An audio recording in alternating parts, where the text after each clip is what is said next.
Bilsin ürəkdi candı Zəngilan, gözəl yurtdu məkandı Zəngilan.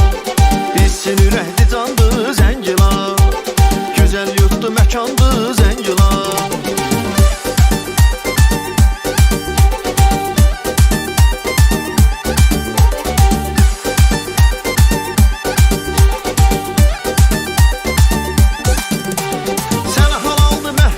Düşməni, gözəlliyin heyran edibdi məni.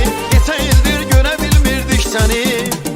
Darıxmışdı xaçandı Zəngilan, darıxmışdı xaçandı Zəngilan.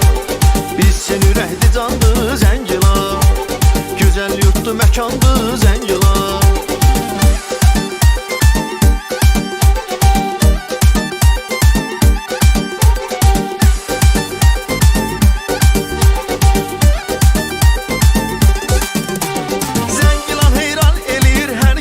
Vətən ürəkdən ayrılmaz hissəsi, Azərbaycanın ən gözəl bölgəsi. Tarixdən nişandı Zəngilan, tarixdən nişandı Zəngilan. Bilsin ürəkdi candı Zəngilan, gözəl yurtdu məkandı Zəngilan.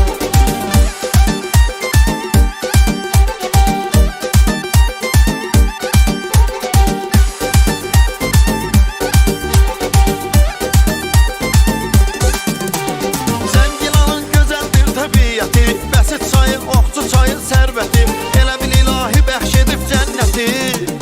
Dağlarında dumandı Zəngilan, dağlarında dumandı Zəngilan. Bilsin ürəkdi candı Zəngilan, gözəl yurtdu məkandı Zəngilan.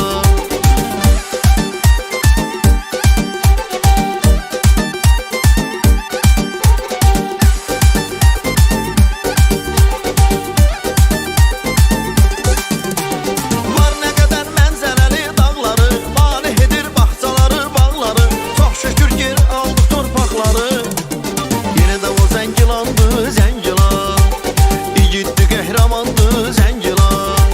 Bilsin ürəkdi candı Zəngilan, gözəl yurtdu məkandı Zəngilan.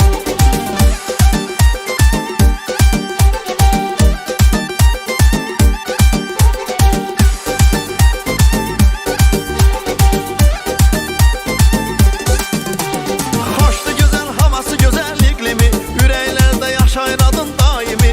Oğullarım var sənin aslan kimi, bir-birinə təkandı Zəngilan, bir-birinə təkandı Zəngilan. Bilsin ürəkdi candı Zəngilan, gözəl yurtdu məkandı Zəngilan. Bilsin ürəkdi candı Zəngilan, gözəl yurtdu məkandı Zəngilan. Bilsin ürəkdi candı Zəngilan, gözəl yurtdu məkandı Zəngilan.